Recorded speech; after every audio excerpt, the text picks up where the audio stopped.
The big battle of the bands, man. Oh my God! Did you guys introduce yourself as the Pinheads? Has anyone? You guys get that joke? Please, somebody get it. Not sure. Sorry, It's man. from Back to the Future 1. When Marty McFly's trying out to be their that's band is right, trying out the yeah. battle of the bands to be the band for the school dance, and he like comes up, he's like, "Yeah, we're the Pinheads," and then they do it, and Mr. Strickland doesn't like them, and he says, "You're afraid you're just too darn loud." You guys are a rough crowd, but if you seen Back to the Future, you anyhow. Go ahead.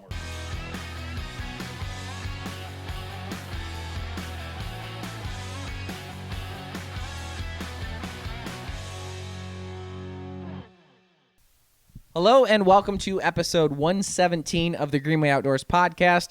We are in the Gasoline Gypsies studio right now, which is why we're all spread out on the couches here. And if you guys don't know who the Gasoline Gypsies are, if you watch the Greenway Outdoors on History Channel for this past season, I think roughly like 6 out of 10 episodes had their music in it. And I know a lot of you reached out and wanted to know more about the band and more about the music, so what better way to do that than do an actual podcast? So the first thing we're going to do is kind of go around the room so everyone can kind of introduce themselves. And what we'll have you guys do is we'll have you introduce yourself, say your name, and then 3 things you love about me. I'm just kidding. So we'll go ahead and start with you. Hi, I'm Neil Love. I play guitar in the band. I'm Joe Mikowski. I play the drums. I'm Caleb Malooley. I play guitar and sing lead vocals. I'm Steve. I play bass and I do some backup vocals. And my name's Connor. I play keyboards. Okay. Yeah, so I obviously have gotten to know these guys a little bit more over the last few months as we were recording. And the story about how all this kind of started was your guys' manager actually reached out to us. That's right.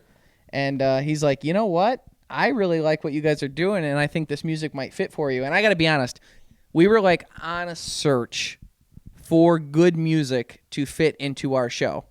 But it was hard to find because finding bands that are really good that wouldn't cost us $1 million to actually put the music into the show, and people that kind of had the right tonality for what we were going for and the right messaging and the right feel that goes with the content. Because you can't just, as much as I would have loved to, you can't just throw Love Shack and everything. You know what I mean? You need like a little bit more variety. Might get into fights. Right. Right, yeah. Yeah, we'll dive into that later. But yeah, we needed something that fit right. And, you know, when I listened to your guys' music, I'm like, geez, I can't believe I haven't heard of this before. And we had a premiere party at Bass Pro Shops in Auburn Hills, Michigan, for our premiere party where you guys actually played live to like 300 plus of our fans of our show. And the response was like overwhelming. And everyone kind of always says the same thing is like, as soon as they hit it, they're going to hit it big because they just need somebody, the right person at the right time to see it, and you guys are going to be the next big thing. And as I've listened to your music, a lot of it resonates with me. There was one song specifically that really hit my heartstrings, and I guess you said everybody here cried too. Everyone cried. We all cried. But it's called Mud in the Water, and you and I were talking about this. We did a little hunting this past weekend too. That's right. Yep.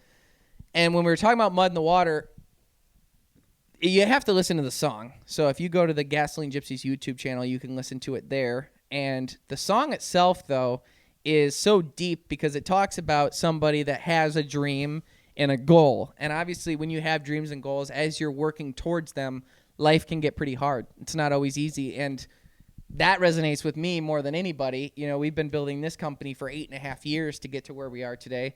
So we know about the first 6 years sucking. Oh, yeah. You know? At least the first. Yeah, and the struggle and the hurt and the fortitude and everything it takes to get through. And it kind of talks about how there's mud in the water now is obviously the lyric. And I'm kind of doing your job right now. But, no, it's fine. You're but doing great. the mud in the water is basically all the hardships and difficulties that kind of take the glimmer away of the dream. And you can get kind of lost in it. But what I kind of pulled from the end of it is the fact that that's what happens. There's mud in the water and the magic's gone. But it's like the people that make it in this world are the people that even when the magic's gone, even when the glimmer's gone, even when the hope is gone, even when everyone's telling you should stop, it's those people that dig a little bit deeper, work a little bit harder to still find that dream. And I think then it clears it up, and that's conservation in the end of the day. You know, Yeah, once the water, absolutely. Absolutely. Yeah. Is that kind of like what your feel was when you were writing that? Yeah, it had a lot to do with that. I had the concept for that song for quite a while, and it was in a very general way, that it's the magic in life, regardless of what aspect of life you're talking about. Like you said, if you're grinding away at something, it the magic starts to go away a little bit when you're living it every day. But there's still that magic thing that you're pushing for. Like you said, it's something you got to keep grinding towards and keep trying for. And it's still there for us. At the end of the day, or we wouldn't be coming here twice a week and hanging out with each other. How many days a week do you guys record? Or practice, I should say. So we practice at least twice a week, and usually we're usually in here for about 8 hours, maybe 10 sometimes 6. Mondays and Sundays every week we're in here grinding away. It is a grind too. I know. Yeah. It's like always trying to get better, always trying to get to that next level. Yep.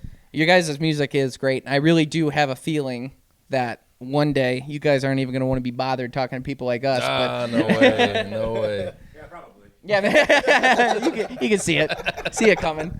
But yeah, I really do like your guys' music. And then you and I actually got to go out this past weekend, do a little bit of hunting together. Yeah, that was a blast, man. Yeah. That was cool. Like I told you when we were out there, my experience hunting, I've been doing a lot of it the past 10 years, but it's mostly, deer and turkey hunting, and might as well be the same thing. You wait for your target to stand still and then, wait for the shot to line itself up and take the shot. With duck hunting, it's definitely a whole different experience. That was very, very cool. Yeah, we took out if you watch the invasive carp episode in South Dakota or our snakehead episode in Maryland on the History Channel series, we used our big camo center console flat bottom boat.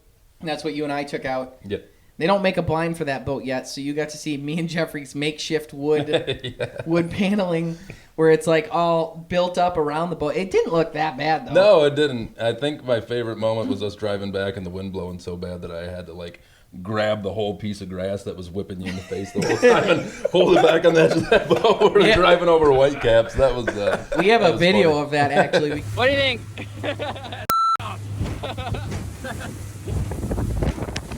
We are in Whitecaps just beating the out of this boat. But yeah, we woke up, we got out there. It was right before daylight saving, so sun up wasn't till I think the beginning of shooting time was something like 7:48 because it was right before the daylight savings time.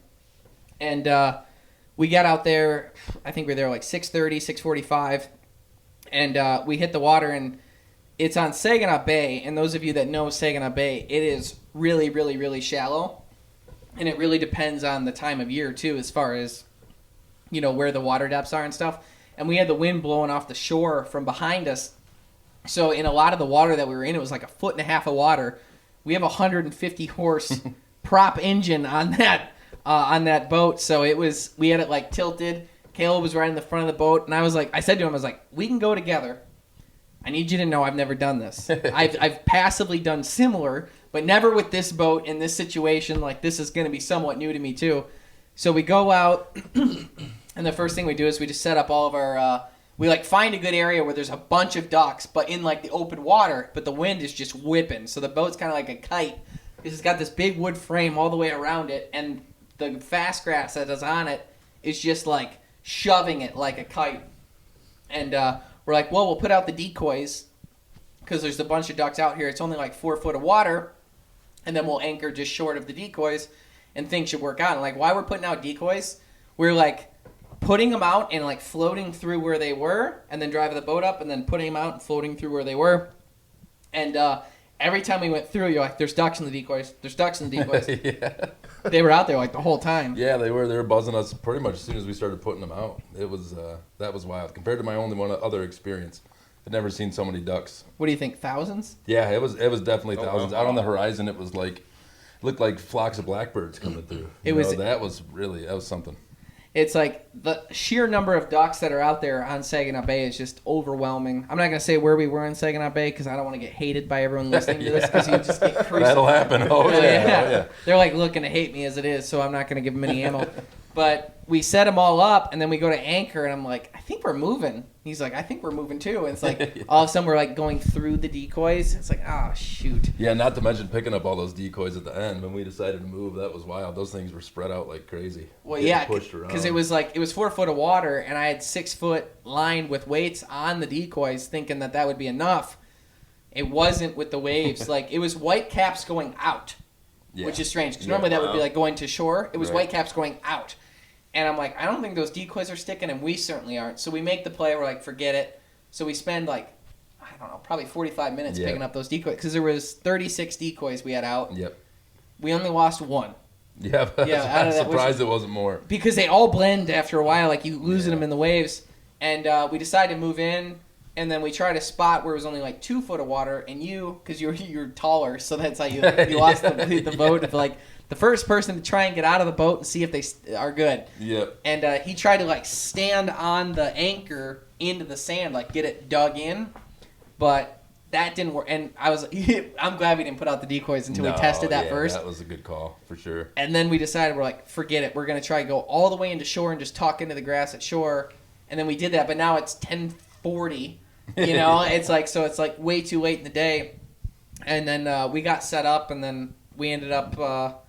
How many ducks did we kill? 3. 3. Yeah. Well, I shot a 4th one, but it got away. Yeah, unfortunately, I can't believe. Man, it's like anything else. Anytime I go out hunting for something, I'm just shocked at how tough and resilient animals can be. It was really wild. He was down, and we thought it was good. You even jumped out of the boat going after him and took off and flew low. Yeah, it was a redhead drake, so that was especially.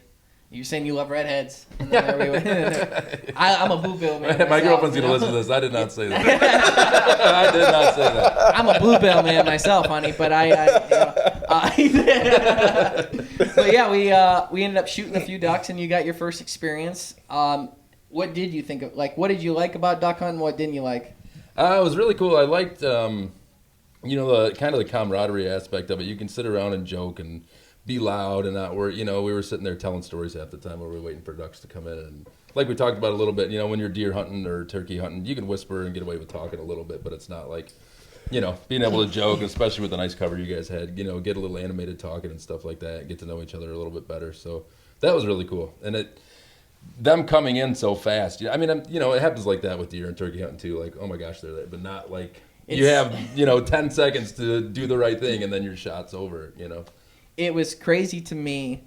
It's the first time I went duck hunting too, especially diver ducks. So for those of you that don't know, there's kind of 2 classes of ducks. You got your puddle ducks, which are historically like really good for eating. That's your mallards, your pintails, your gadwalls. Well, gadwall people make a case either way, but your gadwalls, your wood ducks. Those are your good, really good tasting ducks that are puddle ducks.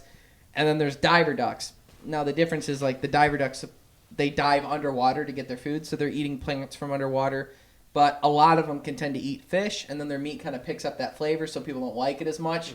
But it depends on, like, some eat more fish than others, and so on and so forth. Like, we just had on the podcast, actually, there's a duck called the ringneck. People call them blackjacks, ringers. They're really dark, but they're a diver duck. And I had never eaten one before, but they hang out and pretty much do everything that puddle ducks do, so they tasted really, really good. And then it's like somewhat known if you like made a scale of like how good are ducks. If you look at diver ducks, it'd be like canvasbacks, probably bluebills, redheads, ringnecks, and then there's kind of everybody else that kind of floats along in there.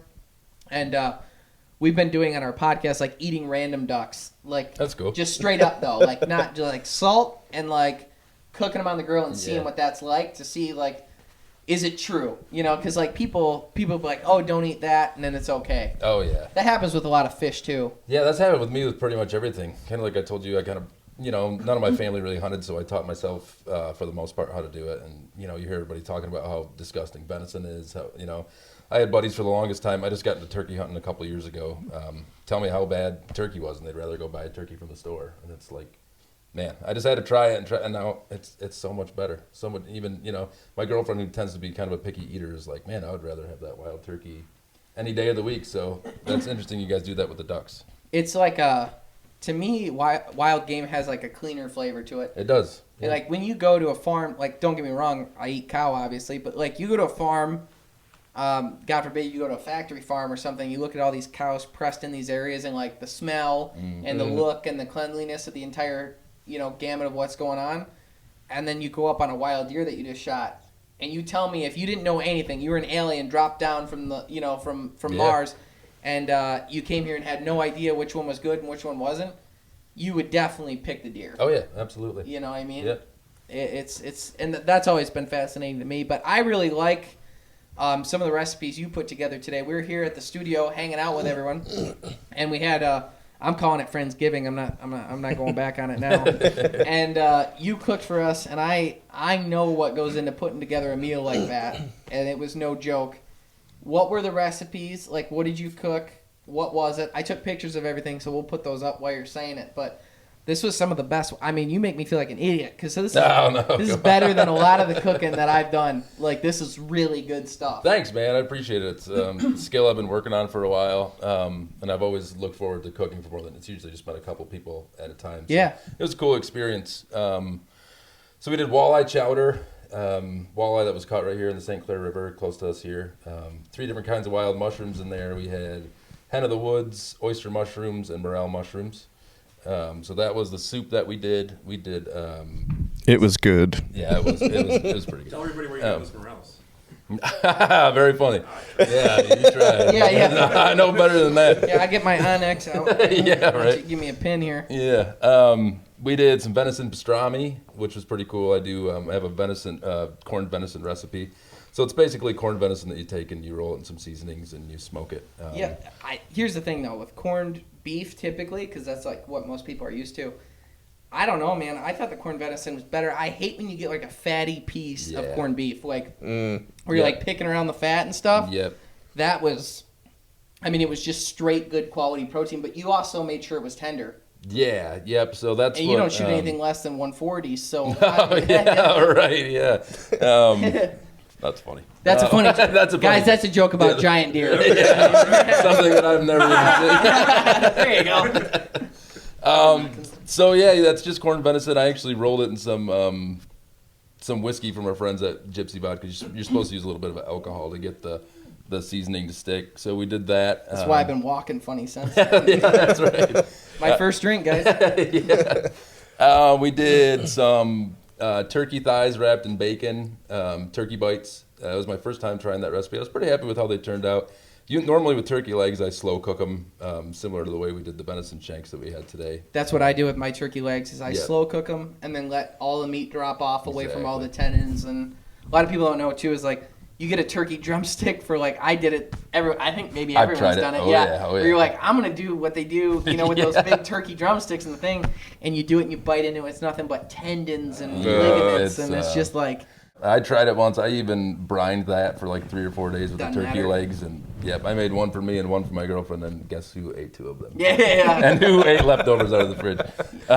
You're like going to the bathroom after like passing bones. Yeah, that's brutal. There goes a ligament. Yep. So yeah, and then we did the venison shanks, similar. You sear them, and then I cooked those in some stock that I made actually from venison bones. A couple years ago, I started saving all my venison bones and making my own stock out of those. What So- bones do you save when you save venison bones? Just basically all the leg bones. Okay. Add pretty much anything that comes off of either the back leg or the front leg, and then you roast them at 400 degrees for about an hour and cut them in half and just. What's cook the them smell down. like when you do that? Is it bad? Not at all. It's wonderful. Okay. Yep. It's, I was curious because like you boil a deer skull in order Right. to make Yeah, your that's pima. You gnarly. learn a lesson. Oh in the yeah, house. that's real gnarly. My mom let me do that one time. Yeah, no, yeah, and that's so. I just cook those down with a bunch of vegetables and make that stock. We pretty much have that around year round. And So make what recipes is like the that. process of making that stock though? Because that's something I think a lot of people don't know. Yeah, it's really interesting going. And man, once I realized I was throwing away something so good, I've saved them ever since. You just keep those bones. Obviously pop them off from the joint so they're just on their own. And I usually end up freezing them all up. You roast them, cover them in oil and kosher salt, and roast them at 400 for about an hour. And then, like I said, most of the time I cut them in half. What does the salt do? It just adds flavor. It's like anything else. It's like those venison shanks. I always coat them really good in salt and pepper before I sear them. It just browns the meat and it seals in that flavor a little bit better. Okay. And all that salt gets cooked off into the stock anyway. That's why I was curious. Yeah, but it's not like the shanks are overly salty. Like I salt them liberally before I sear them, just to kind of seal in some of that good flavor, and then everything from the outside cooks off. But yeah, you just roast those bones, and then you put them in a big pot, and you pour cold water on them, because the cold water releases the collagen from the warm bones. So that's a big part of it too. That collagen gets into the broth and makes it rich and gives it that that shimmer on top. You made a good one when you get that good shimmer. Okay. Yep, and then onions. celery, carrots, and garlic. You just leave the peel on the onions and the garlic, throw it all in there. It's all good. Then you strain it through some cheesecloth and put it in the fridge for a night, and you will know it's really good because when you pull it out of there, it's like Jell-O. Like it is almost solid, you know. And all the fat and all the any gross stuff that wasn't filtered out with the cheesecloth, you just scoop off the top and throw it away, and then we freeze the rest into little like one cup jars so we can use it for recipes and stuff like that. Well, how would you describe the flavor of it then? It's amazing, man. It's better. Honestly, it's better than any of the bouillon or anything you buy. It's great. When we're sick, I'll just drink a cup of it like twice a day for a couple days, and it's like nature's best medicine. Especially with that garlic and the onion and all that stuff in there. It's great. Good for you.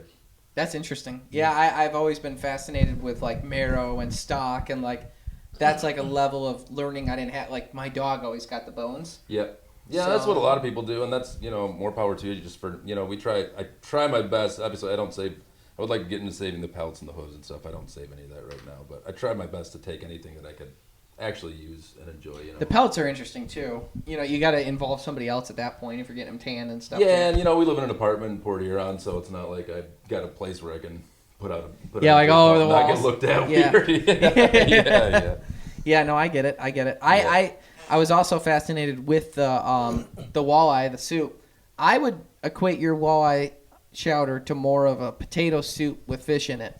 That's like the vibe. That's like the flavor. Like it was very potatoy. Yep. Which I really liked.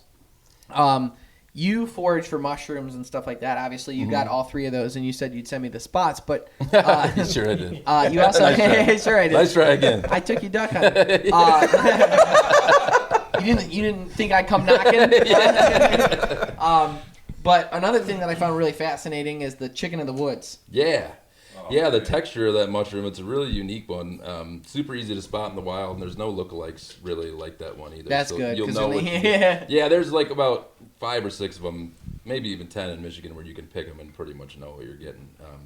But that one's really unique because it's not just everybody says, well, that tasted like chicken. That's such a burnout cliche as far as that goes. But that one, it really, when you cook it right, it tastes like chicken with the texture of the mushroom itself. It pulls apart like you're pulling apart. It's meaty. It's pretty cool. Like a very, very, very tender chicken. Yep, exactly. Like it literally, like I said, it pulls apart. If chicken and calamari had a baby, but like the chicken had more dominating genes. Yeah, yep. Exactly, like you got a little bit more. Sure. Yeah, and those are cool mushrooms because you can find them in like abundance like that. I cooked up a whole bunch, enough for 9 people here, and that was maybe a quarter of what I harvested off of that. The flavor was very chickeny. Is that because of how you cooked it, or is that like, the name I get? Yeah, no, it is part of it. It has, a chicken-like flavor a little bit. I cooked it with, cooking sherry, shallots, and garlic and salt and pepper. So, pretty much, how you would cook chicken. We'll do it that way a lot and then put it in like an Alfredo instead of using chicken. The pulled venison was my favorite of all the things. Good to know. And we did have the Rufus Teague barbecue sauce to go on top of it. But it's so funny to me now is like we talk about it. AJ talks about it all the time on the podcast too. Is like we go to different places and we try different wild game from different people. And we've had all these like bad experiences where it like sucks and like you don't know how to tell them, but it's like they ruined the meat because they didn't know how to clean it. They didn't gut it fast enough. They drove around town for 12 hours showing everyone their deer with the gut still in it. They let the meat warm up. They didn't cool it down fast enough. They didn't cut off the sinew. They didn't cut off the fat. They didn't get rid of the silver skin. They didn't cut cross grain. There's a lot of ways that you can jack it up. And people seem to be goal-oriented to pull that off. So we've run into a lot of bad experiences.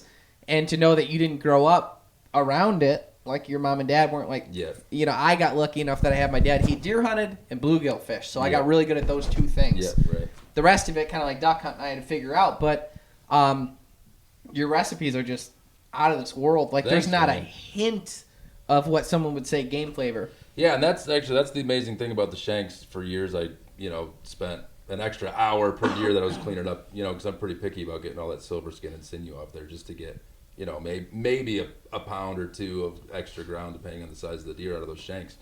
But that's the beauty of those shanks, because all that collagen, all that nasty stuff that people try to get out is actually what makes that recipe so good. Because you sear those shanks really hot and get them brown on both sides. Tell like I said. tell people which part is the shank so they know. The shank is like the bottom part of the leg on each leg. So it's like kind of the calf. Yep, exactly. Yeah. Yep, and that's just full for anybody who deer hunts knows that that's Yeah, full like- of sinew and If you were to like cut the calf or the shank off, you'd have like a tube, and it'd be like a surprisingly tough texture on the outside where you'd be like it's kind of waxy almost, and this tube like narrows out at each end where it connects, and in that tube, if you were to like cut it across the middle like you would a sausage and open it up, you would see like meat like fingers surrounded by like white sinew around each finger. Would like be a- so tough it's hard to cut through even with the sharpest knife. You know, Right. It's so tough, it's crazy. Yeah, you use like one of those razor blade knives to get through there.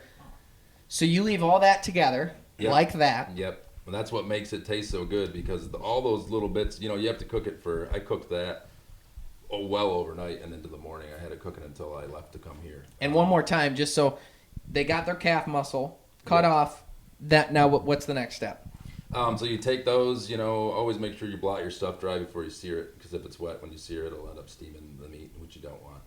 So you blot it really dry, get a nice like cast iron pan going really hot with some oil. With that outside cover still on. Yep, everything's still on. I mean, it's literally just how right after skinning it, and that's what I was left with.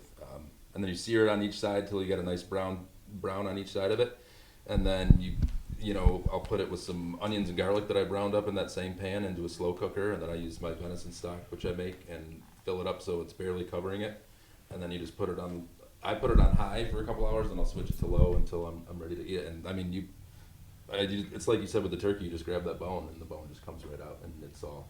And all those tubes and stuff that were there. It's totally gone. What you guys ate today was all of that. I didn't pull out any little bit of anything other than the bone. I would equate it to some of the like I would say you then took it to the grill and seared it all. Yeah, so that's what I'll do before I make the sandwiches, just because when you pull it right out of the brine, or out of the broth rather, it's kind of wet and stuff, so that just kind of, again, browns the meat a little bit, steals a little more of that flavor. I'll add in some salt and pepper, and I used the ramp butter that I made and put a big chunk of that ramp butter on the Blackstone. What's ramp butter? Mixed it up. So ramps are like, they're like leeks, wild green onions. Okay. And we go out and we have a couple places where they grow in abundance, and it's one of those things for people. Another Onyx thing, yeah. Yeah, for people who forage, like talk about people coming after you giving away spots.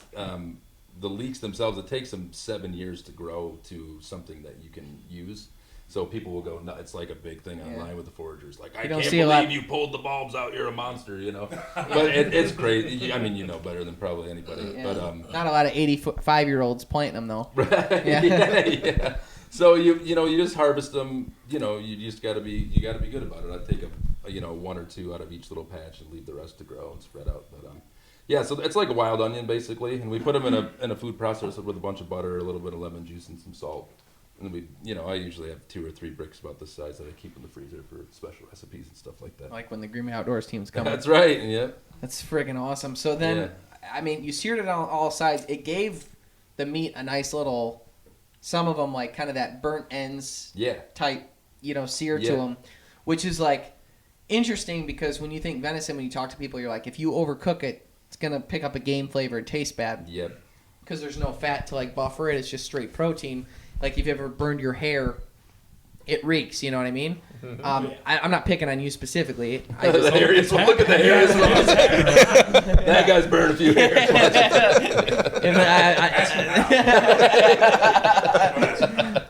I thought maybe it's something you had run into, but it smells awful. And it's because you're burning protein, and a lot of times when you have burnt venison or burnt ends or something like that, it wouldn't taste good. But like, there was not one single solitary piece of game flavor in your meat. Like it was just great. Awesome. Thank you. So I mean, I don't want to say that might have been one of my favorite venison recipes. Like Awesome. I'd eat that daily. Awesome. Like, and I don't Yeah, know thank who you. wouldn't.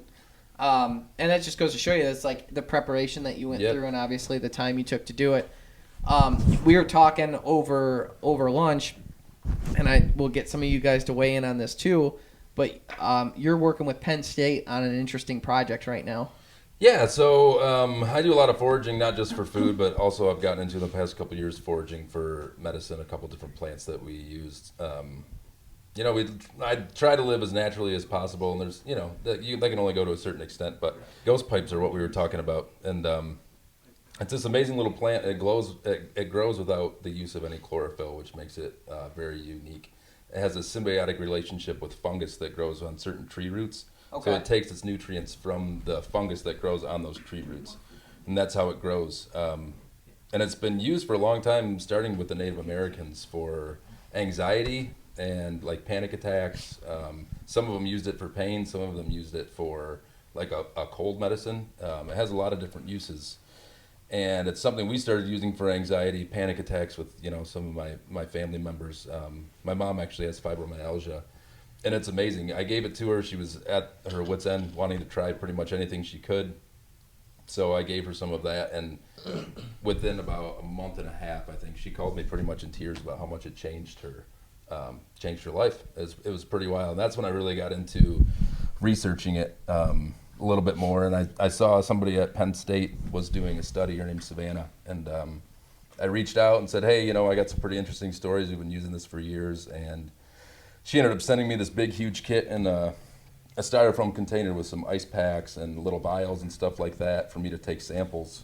And I went into the woods and at my mom's where they grow all over the place. And, we measured trees and took soil samples and set them in. And she's trying to figure out what the active ingredients are in it that help people so much, because people have been using it, like I said, since the Native Americans, since before, the white man was even here. And it really is an amazing medicine, but nobody knew why it worked. The latest research that they had on it, I think, was from like 1895.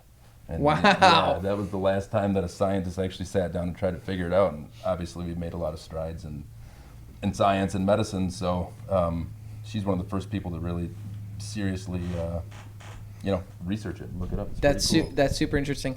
And I know if anyone's comfortable with it, have any of you taken it or seen any effects of it or anything like that? Yeah, I have frequent anxiety and panic attacks and stuff. And like just 2 days ago, I was having a panic attack for no reason.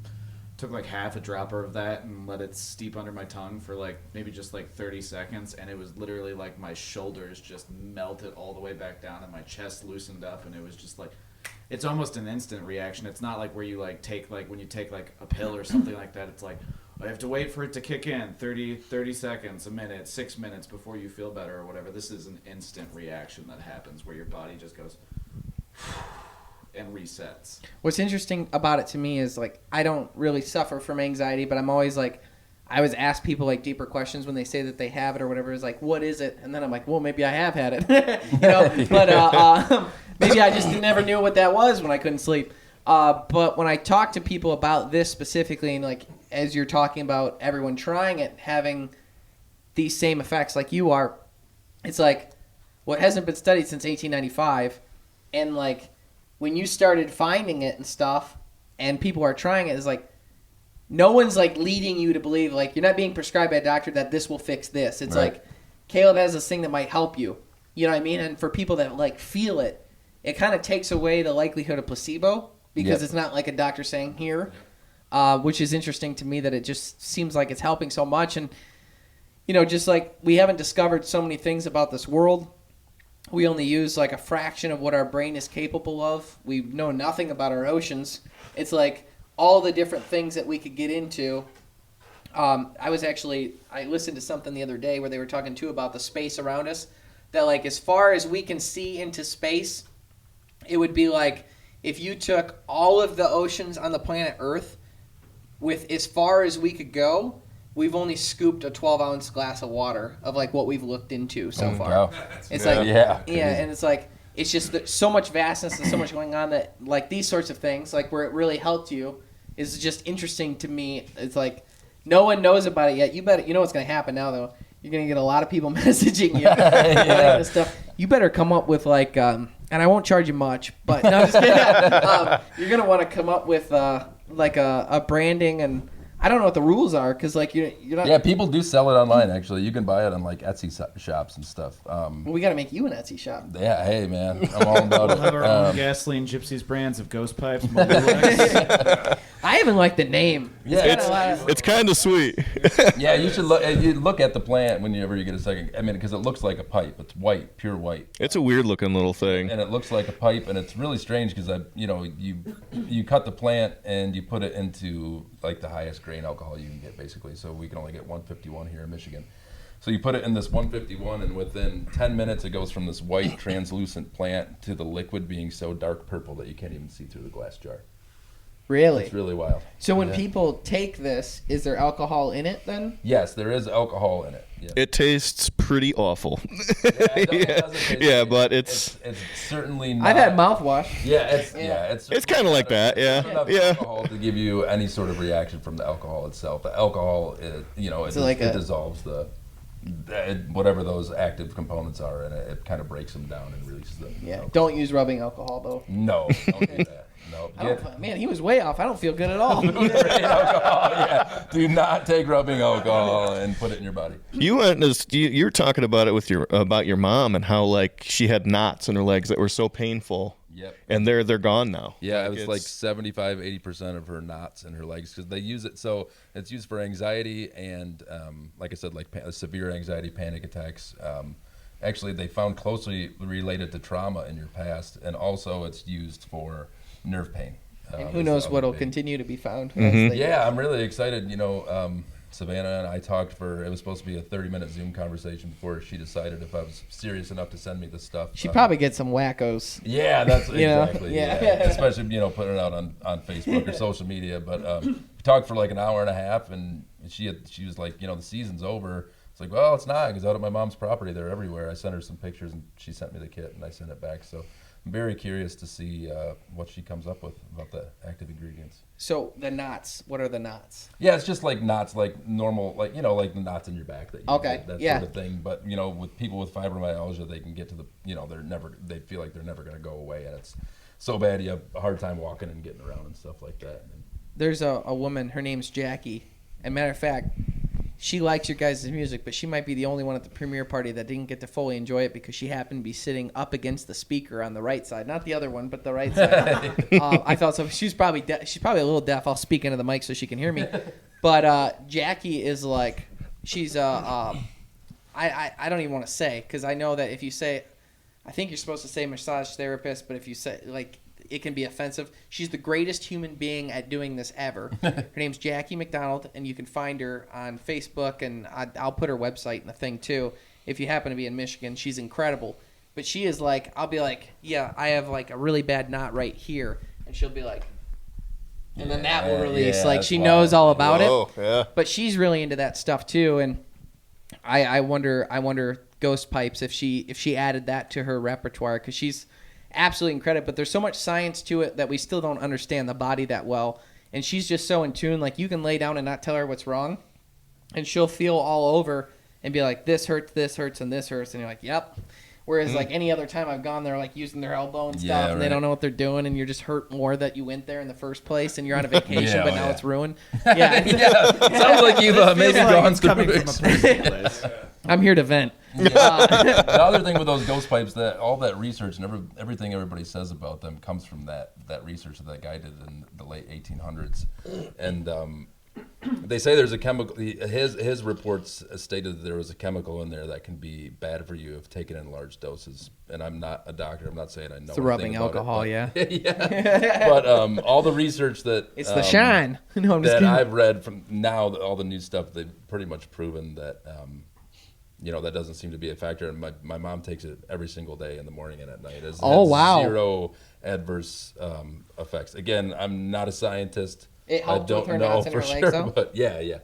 It's definitely interesting. true, yeah. I tend to be skeptical too. Oh, you should. The- You the- always should be. Yeah, like you always should when be. people say like too is like the marijuana talk is like, yep, cures cancer, Yeah. stops car accidents. It's like deals with global warming. Like, I'm like, all right, come on, it's still weed, But people like they'll sell you that it'll save your life in Yeah, 30 yeah. different ways. I've never had a drug or alcohol, so I'm not super educated on the stuff, but I'm always fascinated by like what plants and stuff actually can help us.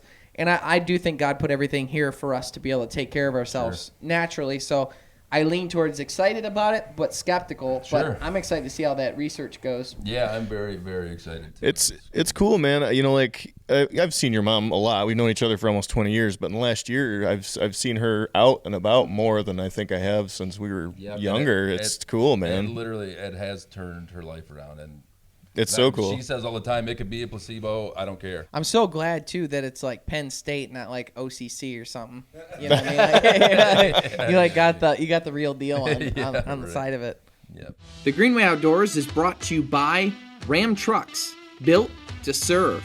Bass Pro Shops and Cabela's. Your adventure starts here. Savage Arms. Better comes standard. Nosler Ammunition. World's finest bullets, ammunition, and brass. Boss Shot Shells. Superior made and American made. Carlson's Choke Tubes, the only choke tube we've ever purchased. Onyx Hunt. Know where you stand. If you want to be here, it all starts here. At Bass Pro Shops and Cabela's, we have the widest selection of the quality brands you love to get you outdoors. Whether you're a seasoned pro or just starting out, our friendly, knowledgeable outfitters will help you find the right products for your next trip.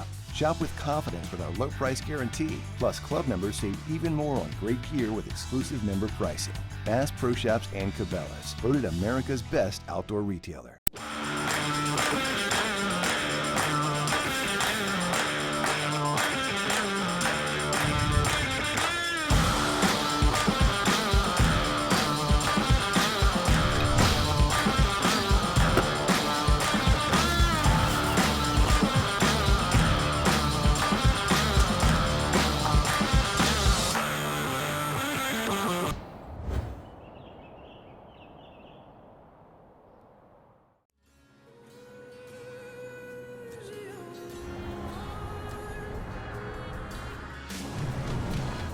For every purpose,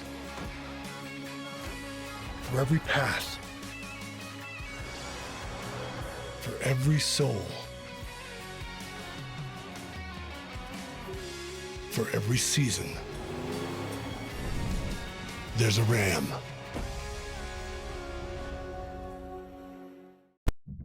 Legends aren't born, they're created. Introducing Impulse from Savage, the all-new American-made straight-pull bolt-action rifle. Unmatched innovation, fast reloads, maximized efficiency, repeatable accuracy. Welcome to American Straight Pull, only from Savage. Now that we've dug in a little bit on, you know, your background in hunting and fishing, I want to get a little bit more into the band because that's what this is supposed to be about. Because a lot of our viewers, like I said, got to see you guys on our History Channel show, even though you guys haven't seen all the episodes yet, but I'll let that go. But they really dug it, and they got into your guys' music, and you guys said that you were seeing an uptick in people, you know, engaging with you after the show. So for those people, tell us a little bit about your origin story, your guys' background, how you guys got started, all that stuff. Started with the boys. With you two. Yeah. Yeah. So, I didn't know what the heck. Nothing but boys here. Yeah. He pointed. So me and Steve started playing together pretty much since I started playing music.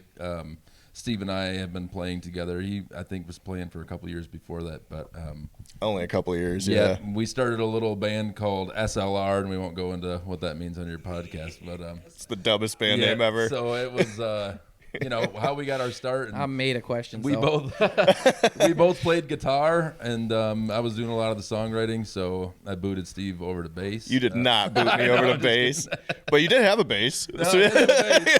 And Steve figured out how to play it really quick. So yeah, we were a 3-piece, and that was our, you know, our high school band, you know, figuring out. No, we were a 4-piece. We had what we wanted Jay to do. Edwards. Oh yeah, we were 4. Did you guys ever play at the school? We did, yeah. The big battle of the bands, man. Oh my God! Did you guys introduce yourself as the Pinheads? Has anyone? Did you guys get that joke? Please, somebody get it. Not sure. Sorry, man. Dang, AJ and Ryan were in here. AJ would have got it. It's from Back to the Future 1. When Marty McFly's trying out to be their band is trying out the battle of the bands to be the band for the school dance, and he like comes up, he's like, "Yeah, we're the Pinheads," and then they do it, and Mr. Strickland doesn't like them, and he says, "You're afraid you're just too darn loud. You guys are a rough crowd." But if you've seen Back to the Future, you anyhow. Go ahead. So yeah, getting wordy even for a podcast. I get it. Yeah, so me and Caleb met right out of high school. I mean, he was in high school. I was just out of high school, and yeah, we formed our first band. We did that Battle of the Bands, and that's when I was hooked, man. We played that Battle of the Bands to like the whole high school. It was terrifying, but people cheered for us, How'd you and it end was up like, doing? whoa. We lost to our rival band. How many bands were in it? There's several, man. There's like half a dozen, I think, something like that. Yeah. You guys finished second? Yeah, we lost to our rival band, and it was the big stink at the high school. Who is the rival band? Rule of Thumb was. And the where are name they of the now? band. Yeah, it is. It is a pretty good name. So they actually, Better than SL. SLR. So both. The funny story is both bands broke up, Rule of Thumb and SLR, and we kind of merged. We picked up the drummer from that band. He became one of our best friends. He lives in Nashville now. We're just hanging out with him. Yeah, still a few weeks back. One of my very best friends who lives out there. Okay. And, that's when we started the Gasoline Gypsies. Was I think I was 19 or 20 or something. And we started kicking around all over Michigan in a little beat up, Ford.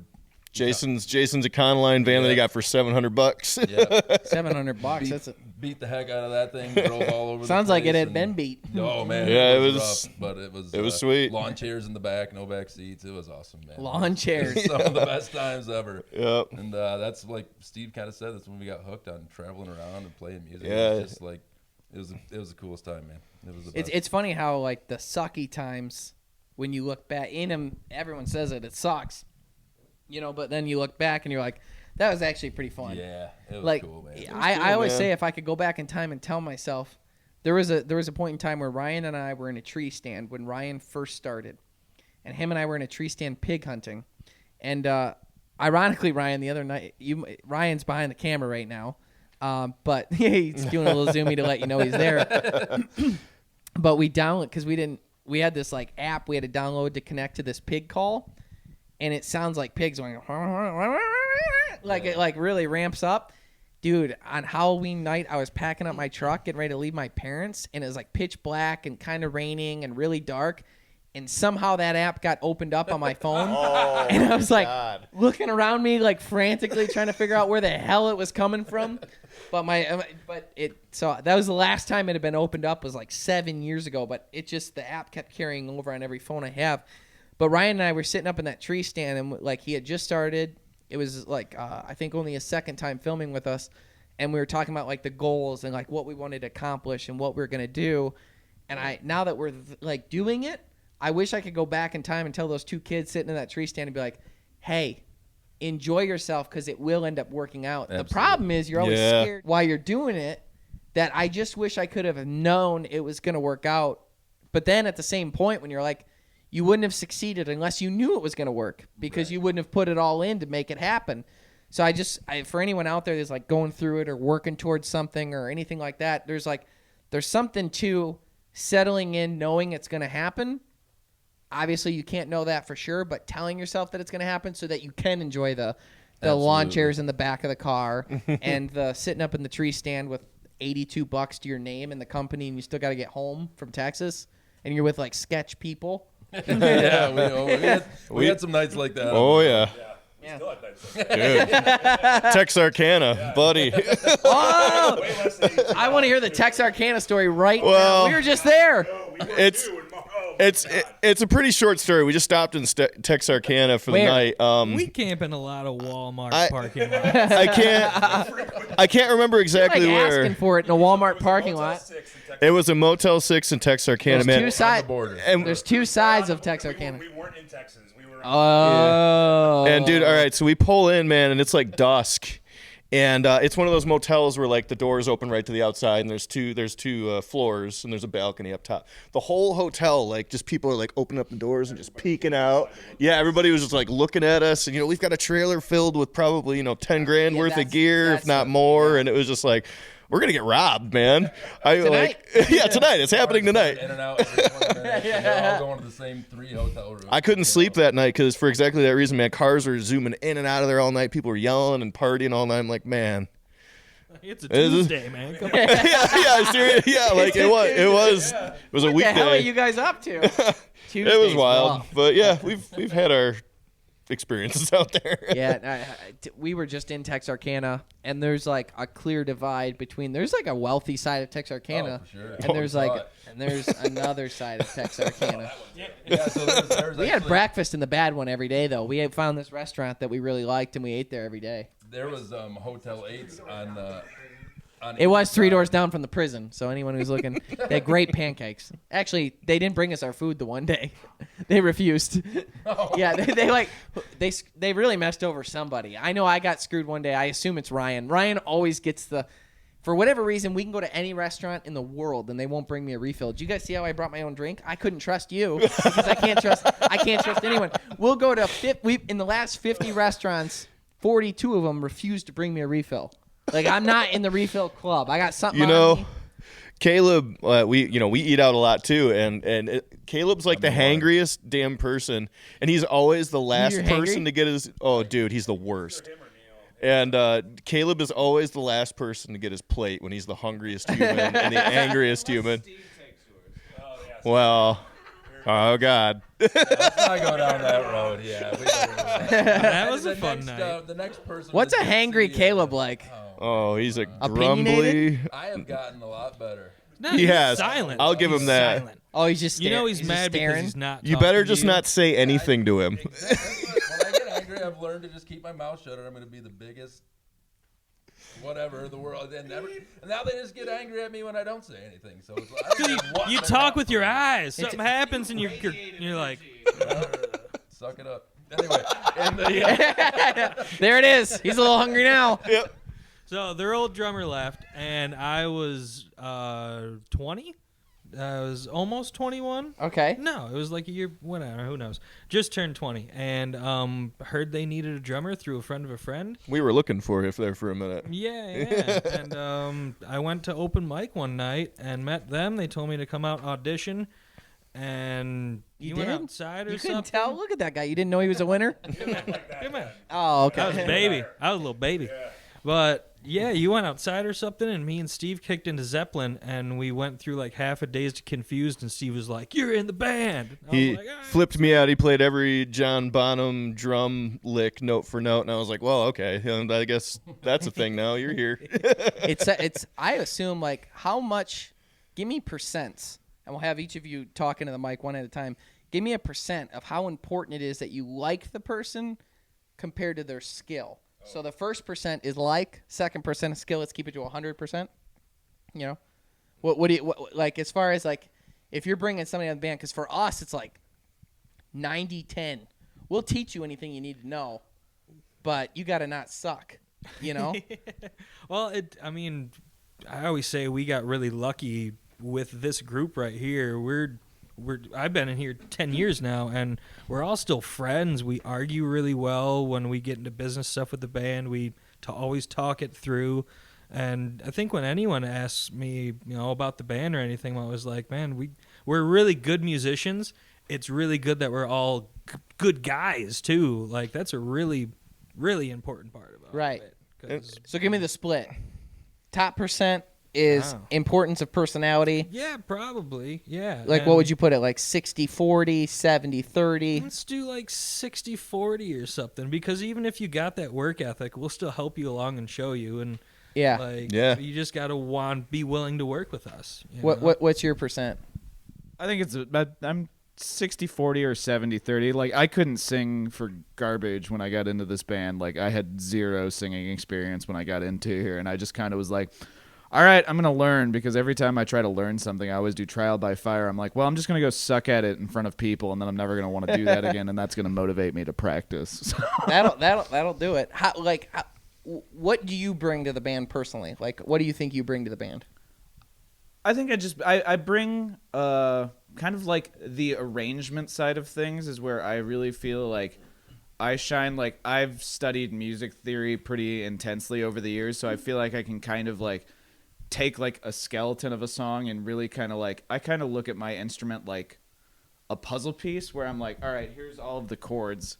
How can I take this and turn it into something that's tells a story but still isn't just like 4 chords? Like, how can I take these 4 chords and speak something across the entire instrument? You're really good at making interesting whale sounds. No, seriously though, like you add flavor to the songs. I am good at the whale sounds. I will admit this. So when you look at a piece of music, and I'm ignorant to this, right? I know video editing with my team, how we look and perceive a scene and what it should look like and what it should feel like and the emotion to go with it, the music to go with it. And it kind of sounds like you're doing something similar where you're like looking at the music and you're like, what's missing? Yeah. And you kind of like, I think my big thing is like I'm always trying to like create something that I think the balance there is you have to try to find something that stays interesting without stepping on everything else. Like obviously our band is very like lyrically driven and stuff like that. So it's like you don't want to step over what Caleb's saying with his words and stuff like that, but you still want your part to be interesting. So I think a lot of it is just like finding your place in the mix and serving the song while still creating something that you're happy with creatively. right, okay. I think with yours, you bring the beard game to it. But in addition to that, obviously without... Beard game is strong. Yeah. And now that they've all grown back after you singed them, he's been in some fire that no one knows about. We know about it. Without the... we know about it. Without the drums, though, I mean, there is no beat, right? So... For sure, the groove, and a lot with Neil, too. Like, Neil's great at putting those little creative parts together, and I feel like I'm the one sitting back going like, hey, Neil, let's try this. And he'll be like, ooh, like this? And I'll be like, oh, yeah, let's do that. And kind of mess around a lot with even when me and you were just messing around with nothing. And it's like, ooh, we'll play for like 15 minutes and then stop and be like, that was really, really cool. Right. Like, let's show that to Caleb. And he's like, no, it sucks. But, wow. And you're like, just eat something and you'll like it. right. But yeah, just, those little finer details. And, they all started, the harmonies are a big thing in our band. So I had to like bring the drums back. I don't need to play like Neil Peart. And then we got a keyboard player. I'm like, all right, bring them back. So it's like, all right, how simple can I make this song and still keep that nice driving groove? Sure. And, Sure. Okay, I like it. It'd be kind of a funny thing to ask you, but what do you bring to the Gasoline Gypsies, Caleb? Nothing. Attitude. Apparently just a hangry fits. That's what they get from me. And some decent mushrooms you can find. Yeah. Oh yeah, and good food. Yeah. So I do like at least the majority of the songwriting as far as, the basic chord structures and the lyrics. The lyrics are, if anything else, like I feel like I could work at being the best guitar player for my entire life and I still wouldn't even get close. But lyrically, that's the thing that I know that I can do Okay. well. So lyrics are the biggest thing that I bring in. The basic song structure as far as, the music aspect of it. Do you as the lyric writer, and this is actually kind of a question for anyone that wants to pipe in too.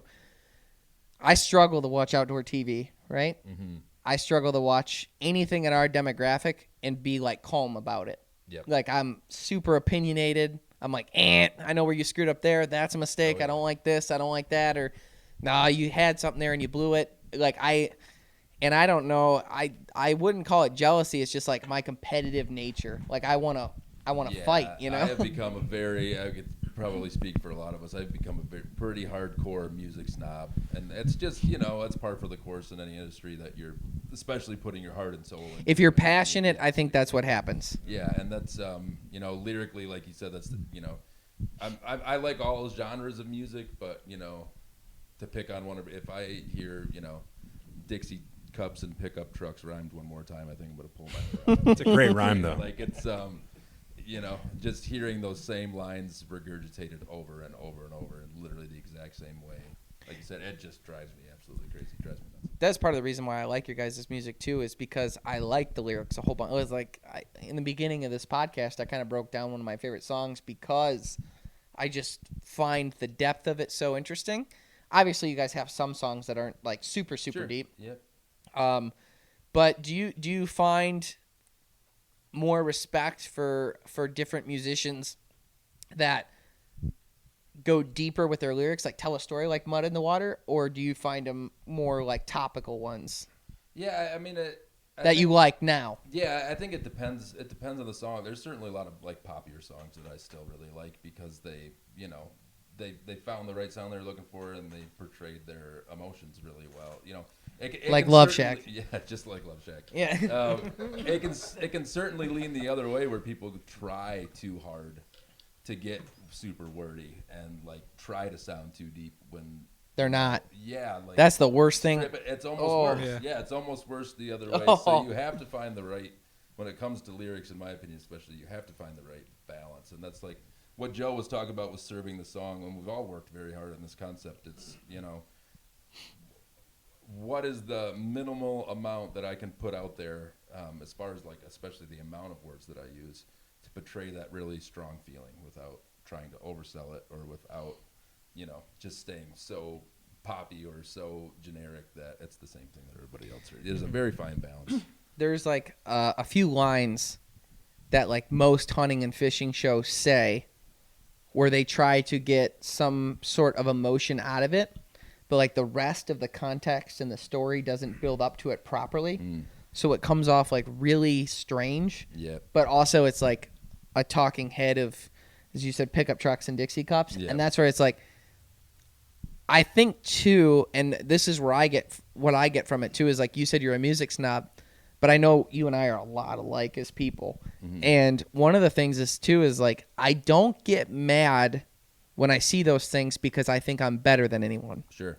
I don't get mad because I think I'm more skilled than anyone. I get mad because I know they did it in a lazy way and they're attempting to try and hit something that they didn't earn. Yep. Like in the rest of the show, if that makes sense. And Yep, sometimes it's like that totally with music is like, when they try and get those wordy, emotional things, like you didn't earn it. Right. Like you Yep. didn't you get. you don't mean it. You didn't set up the audience to feel that correctly. Yep, and that's that's another thing that goes both ways because I'm sure you've experienced this too with watching other shows or listening to other podcasts or whatever. When somebody really nails it and they really, really do it perfect, I feel like I appreciate that more than a lot of other people might because it's like, holy crap, you did that so perfect. Like I can't even think of a specific thing, and I got goosebumps thinking about it. When you just hear that right thing, it's like, holy cow! I could really, really appreciate what it took to dial that in just right. Yeah, a lot of people joke with us, and it's there's like a competitive nature to it, especially like in the industry and stuff. With us being on a History Channel, but like Meat Eater is well known as the #1 show in the industry. Like their brand is the biggest in the outdoor industry specifically, and a lot of people, my mom like won't let my dad watch it in the house, and like it's like a competitive thing. But to me, I also understand that he made a great big, like he helped trailblaze us to be able to do what we do as well. Like he made that path, but also like some of his episodes, especially his older stuff, I don't feel it is the same with the newer stuff. But a lot of the older stuff, I'm like, man, he got there and he got there good. Like his voiceovers, his writing, like it's inspirational because it's so good. And like a lot of people like pin me to want to compete against him, but instead I'm like, I think he's pretty good. Don't tell my mom because she'll freak out because she just sees competition with her son and how dare him. But yeah, I like you can I find more respect now for the people that I think in some cases do it better than me. Yeah, and that's what, man, there's certainly a lot of bands that we look at like, wow, that was really great. Who are some of them? So then you get into talking about personal preferences, but like lyrically for me, like I love Lumineers, as far as a more modern band. Those guys lyrically, I feel like they mix in the right amount of pop with the right amount of deep, lyrical meaning, stuff like that. Really like them, of course, like Chris Stapleton, stuff like that. But we're all, Lucas Nelson is another really big. The one. Wood It's Brothers too. Wood Brothers are really, really great. And then you got all the good classic rock ones. Like I'm a huge Crosby, Stills, Nash and Young fan. That's where we get a lot of our harmonies and stuff from. Okay. But like I said, that'll get into a topic of all of our kind of personal preferences will be a little bit different. You had something really cool to say when we were talking about something. Because I saw you go for the mic. You were talking about watching other people do what you do and being highly critical. Yeah. Yeah. My wife and I are concert junkies. I go over the summer. These guys, I probably send them a picture from a concert 2 or 3 times a week. How important is that though? Because you're learning. I mean, for me, I love it. Yeah. So our first date was at a concert. Her favorite band's the Avett Brothers. So we met at an Avett Brothers concert for the first time. We've just always been like that. We go to concerts as often as we can. And she hates when I whisper in her ear that guy just screwed something up. It happens every time. Yeah. And I'm the guy. And first of all, I'm a tall, large person, so I don't like standing in the front. I like standing in the back. But they can still hear you boo. I don't boo. No, No, I don't boo. But I don't jump thought he around was a and booer. dance. I'm the guy that sits there with my arms crossed like this and just waits for you to mess up. Yeah. And Caleb knows too, because I'll do it at festivals and stuff. I'll sit next to him and be like, "That guy sucks," or like whatever. I'm not like that, but yeah, that's There's definitely plenty of times where you're like, that guy nailed it. Yeah, absolutely. Or I'll get. Yeah, I'll get I like the damn it I'll after. get so mad. Like, I'll he get nailed so it. mad Crap. I'll get so mad at how good somebody is that I'll leave. Yeah. Or how much better than me they are. Like I love like that. what's a Ruthie Foster's keyboard player at Wheatland? I was like, I'm out of here. I can't handle this guy anymore. No, I love that. Yeah. I get that. I feel that. That's exactly right. Like a really good episode of a show that I consider a competitor. I'm like, I'm gonna go home and practice. I go to right the gym now right. until I go to the gym after. Yeah, I'm gonna go I get- need to do something else besides watch them. Yeah. I shouldn't say what I was gonna say. But yeah, no. I totally get you. Your story about how you came to the band's pretty unique in itself. Because you were like a competitor. Because he used to text me, he's like, I hate him. And now, and now you're here. Yeah, I mean, that was only 2 months ago. Yeah, he's still he's still texting you that, I think. yeah. So last week when you joined the band, what was the notice? Yeah, I moved out west and went to school. I went to music school out in California. When I moved back, I wound up in a band with Neil. This is 7 years ago? Longer than that, I think. We're going on 8 or 9 years. Yeah, 8 or 9 years ago. And that band didn't work out in a spectacularly awful way, and we both split up. Right, so Neil went to the Gypsies, and then I went to a band called Trippin' Dixie. So for years, They talked about Dixie cups and pickup trucks. Yeah, Didn't you guys always get used to mistaked for a country band because of your name or well, something? there's another band in the Detroit music scene called Tweed and Dixie. Yeah, I think we sent them a cease and desist once. Really? I think so. Nice. Yeah. But I'm always on the no, it's an receiving end, so it's intersection. cool to know There's a- somebody there's a- that's sending There's them. a bar called Bottoms Up in the corner of Tripp and Dixie, and our drummer used to have to pick his dad up there all the time. Anyways, it's a long story. But, as far as I'm concerned, the Gypsies and Tripp and Dixie were the two best bands in Detroit, for sure. We were always at the top of the bills for all the big shows that, at least the local openers and stuff like that. And Tripp and Dixie kind of had the Flint, like northern Oakland County market corner, and these guys were out here in Port Huron and some of Detroit and Ferndale and that kind of stuff. And it wasn't super competitive. Like we weren't we didn't like see each other and like the Sharks and the Jets, and we actually played shows together a couple times too. So we all got to know each other. Neil and I obviously knew each other very well, and that's exactly why I wasn't asked to be in this band after Tripp and Dixie broke up. They did everything they possibly could to avoid me getting into this band. He loves this story. Yeah, he until does. they couldn't. I'm just jumping in. Until they couldn't. So no, it's a big joke. But eventually, I kind of retired and said, "All right, I'm going to focus on a different career for Were a you while." like 31? Yeah, it was a second act. I said, I'm done playing music professionally. I'm gonna get into this and do this for a while, and then, around this time last year, actually, they hit me up, asked me to come play keys for them at a show. We've tried every other keyboard player in the Detroit. country. We got it. You're the only one left. You answer the phone. You're like, oh, Caleb. Yeah. And the first thing he says is, fine. Yeah, right. Exactly. Well, I didn't know at the time that they did this. We even until found another Connor. There was another Connor. Anyways, so they were playing the winter fundraiser for the show, the Wheatland Music Festival that we just played a couple months ago. And they had an extra guy playing mandolin. They had a guy with them, and then they decided they wanted a keyboard player too. So I came out and just did a couple rehearsals and ended up playing that one show. And I thought, okay, that's it. And then we all kind of agreed that these guys have been playing together for so long, and I'm like Neil. I went to school for music. I was classically trained. I know all the theory and stuff.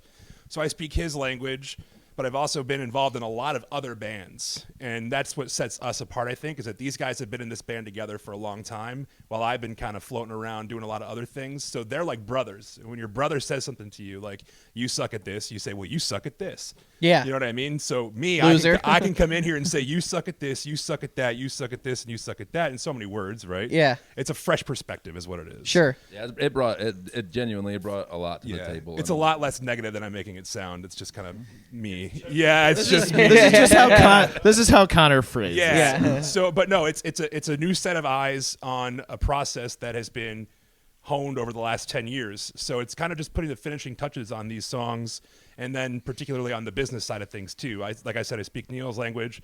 I also speak Jack, our manager's language. I speak Caleb's language when he's talking about songwriting, and I kind of can communicate with everybody like that, I think. So Yeah. No, that there's a lot of value in that too. Is we do, and this might be good for you guys, although it sounds like you're well aware of it. One of the things that we do is we have meetings where we call them "You Can't Hurt My Feelings," and we say everything that needs to be said that to improve the company, right? To get better, to get our processes better, and because we're like family, because we're like brothers, it's like none of us can leave ever. Yeah. So we're all here. No one's going anywhere ever. We are in that boat right now, for sure. So if that is the case, then what can we do to make each other's lives better? What can we do to make the company better? And it's really helped us grow, especially over the last few years. But that is one person who's not on this podcast right now you guys need to thank is Jack Hunger, because the only reason we know about you is because of him. exactly. Yeah. Jack Hunger. Is that a bit? I don't know. Yeah, Like, so- now, you're like, yeah, we've actually never done that until right then. Something triggered.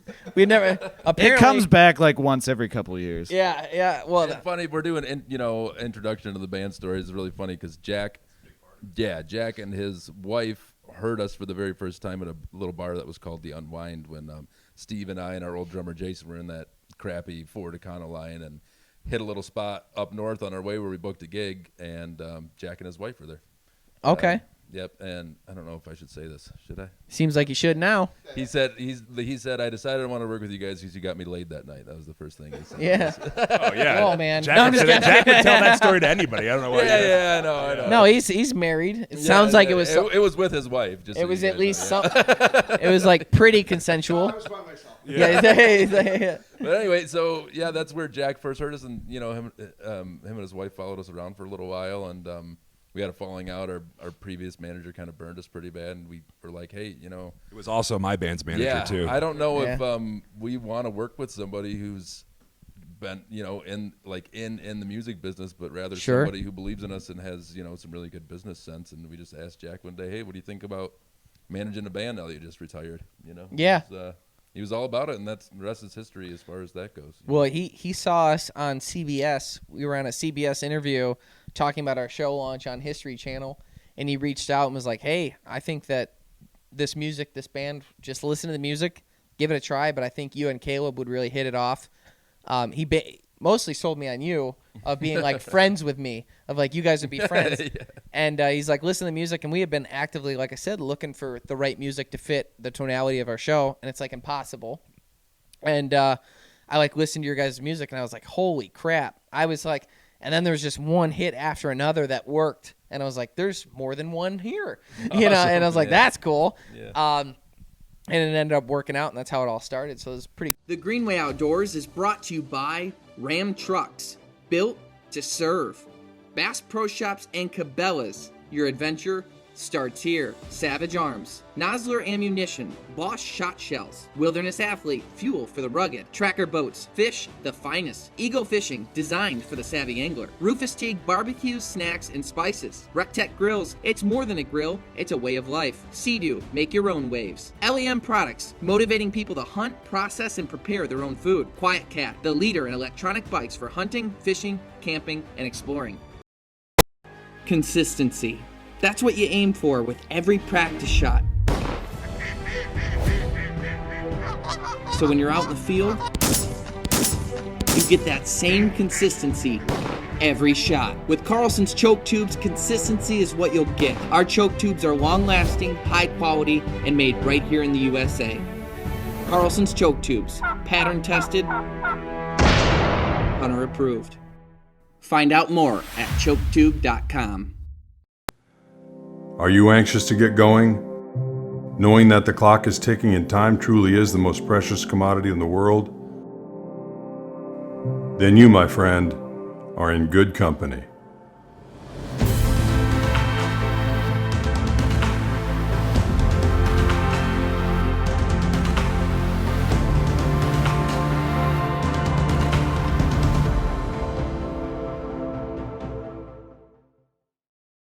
You guys are going to play some music for us. Yep. So, and we've got a pretty good audio set up here that we're going to be able to actually make it not suck. That's right. So that's Hopefully, that's let's pretty, not get ahead of ourselves. So no promises. that's pretty cool. So what songs are you guys gonna be singing?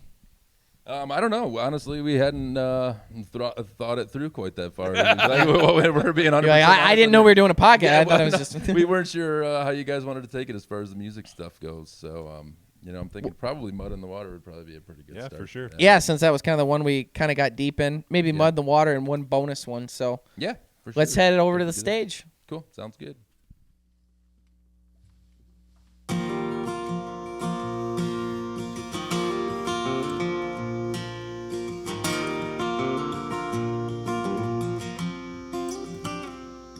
Just another broken arrow, flung too many times. No longer straight and narrow, I was something in my prime. Been flying through the darkness, and there's no light to see. Am I tripping over hard times? Are they tripping over me?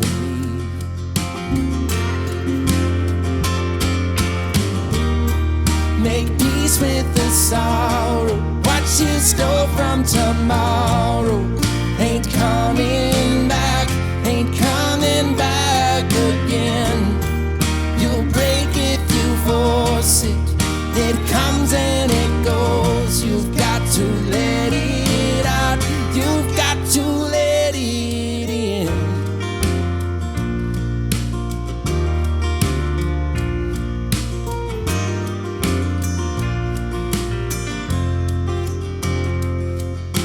Just another hickory took on too many vines. The weight is gonna break me, but it'll take some time. You used to know this forest, every leaf and every tree. The world just keeps on a-growing, it ain't got no room for me.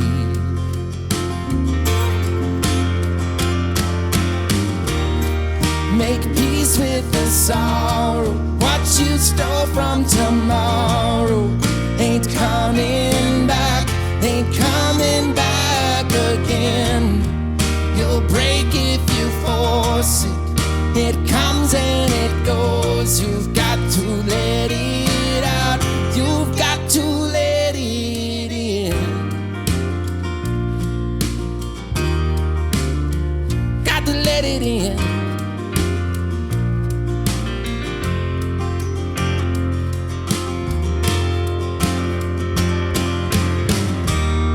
Make peace with the sorrow. What you stole from tomorrow ain't coming back, ain't coming back again. You'll break if you force it. It comes and it goes. You've got to let it out. You've got to let it in. Oh, oh. You've got to let it in.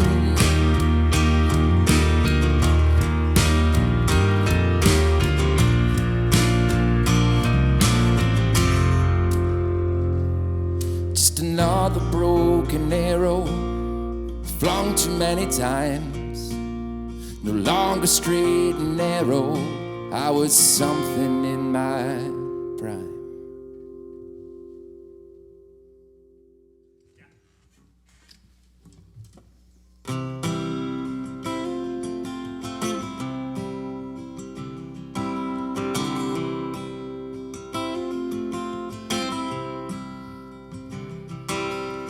All my sins have been tucked away,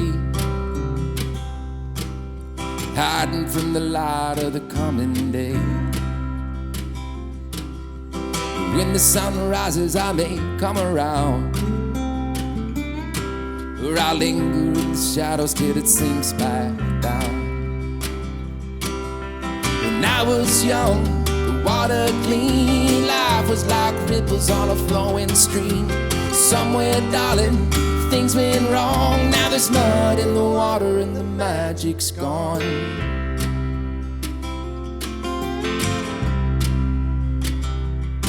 I've been giving in to the lesser man,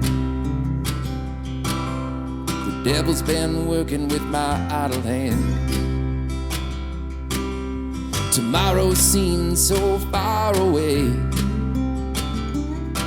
when you're living in the light of yesterday. When I was young, the water clean, life was like ripples on a flowing stream. Somewhere, darling, things went wrong. Now there's mud in the water and the magic's gone. It's gone. The magic's gone. It's gone.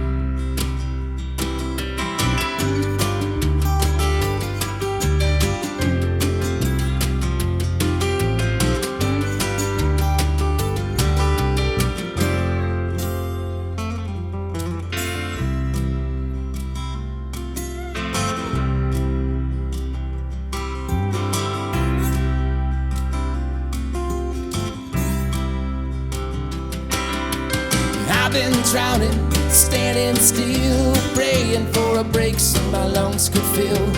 Oh good Lord, this road is mean when you're waiting on the promise of a dying dream. When I was young, water clean, life was like ripples on a flowing stream. Somewhere, darling, things went wrong. Now there's mud in the water and the magic's gone. There's mud in the water and the magic's gone. There's mud in the water and the magic's gone. For more of The Greenway Outdoors, head over to thegreenwayoutdoors.com for our weekly video podcast, how-to videos, Greenway gear, and information on our shooting partners.